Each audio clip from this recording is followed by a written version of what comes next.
technology that was expensive has this curious way of getting better, faster, and cheaper, and as it does, it diffuses out and it transforms the world in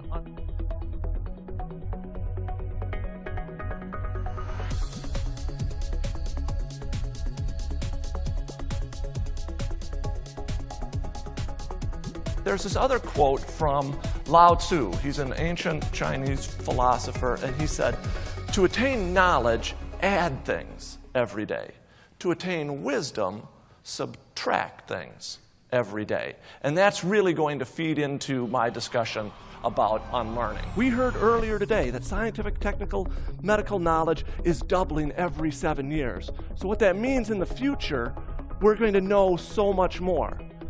But what this also means is what we don't know yet is just as, if not more important than what we do know today. Because in this yet unknown knowledge is going to be extraordinary opportunity. But we have to begin opening our minds to seeing these things. So now here's a question I have for all of you.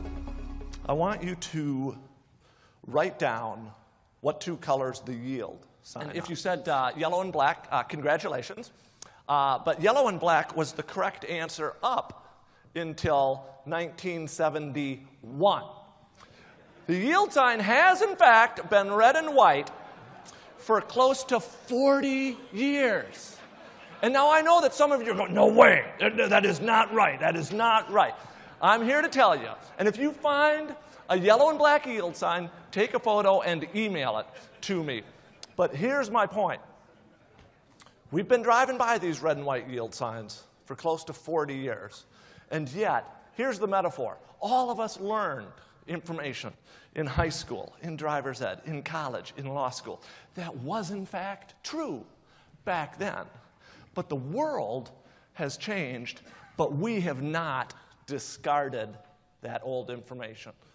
So now, if you got this question wrong, every time you now drive by a red and white yield sign, I want you to think to yourself, what else might I need to unlearn? Ask you, how many of you know who Frances Ethel Gum is? Can I see a show of hands?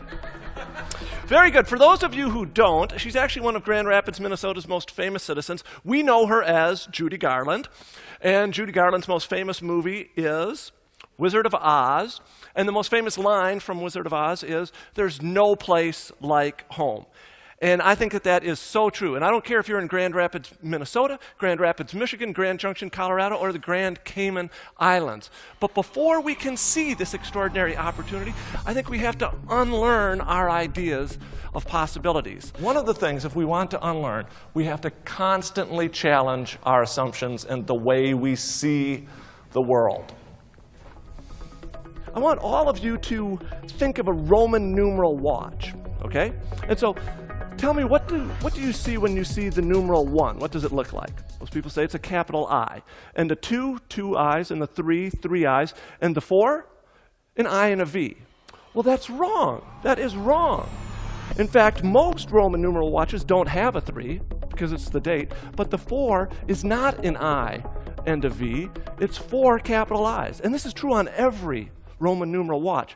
My message to you is it is time to unlearn, and the first thing we have to unlearn is we just have to start seeing all of the extraordinary opportunities that are directly in front of us. And let me just walk you through a couple. A couple years ago, Sony getting its butt handed to them by Xbox. And Sony said, well, we can't compete in the video game industry. They have cornered the niche market on young male teenagers.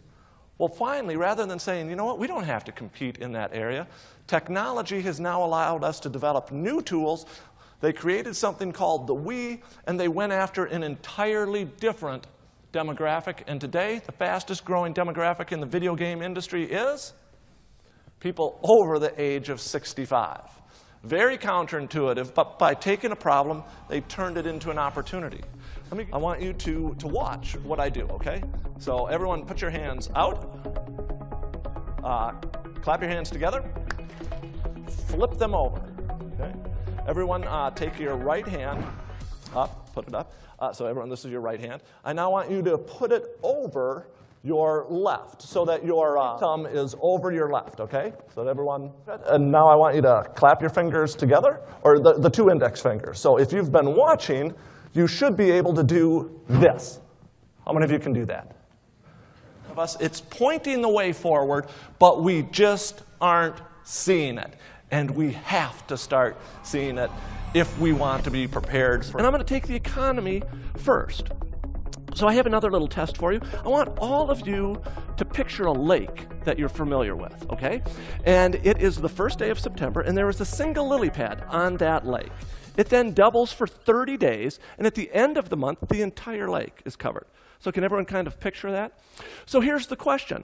On day 20, what percentage of the pond do you think is covered? Well, the answer surprises a lot of people. It's 1/10 of 1%.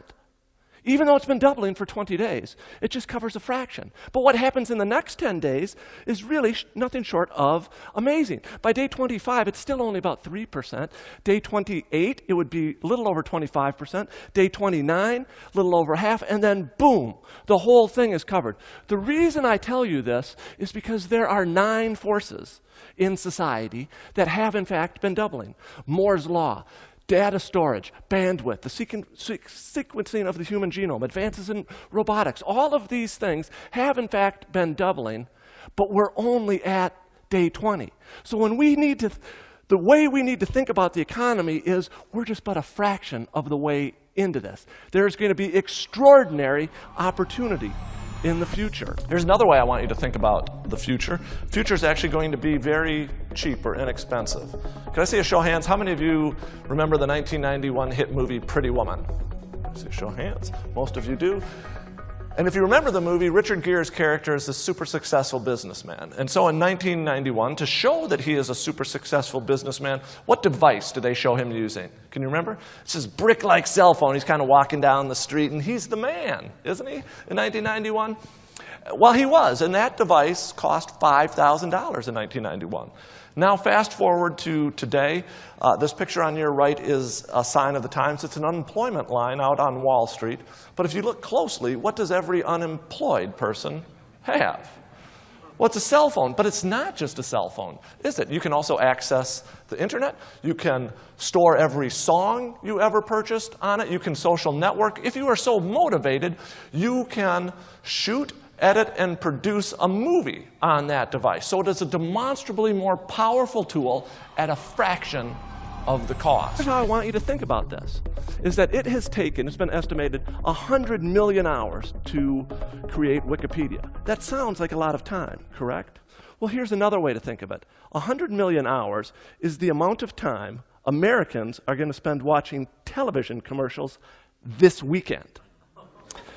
That is a little humbling. But Tom, you can't tell me if we could just access citizens to help other citizens get engaged in democracy, can we do extraordinary things? Absolutely. So it doesn't require just reaching out to small subsets. We have to engage everyone just a little bit. It's a fundamentally different way of viewing the opera. With this famous optical illusion. Can I see a show of hands? How many of you see the picture of an old woman? How many of you see the profile of a younger woman? How many of you can see both? Okay. And if you can only see one or the other, you can train yourself to see both.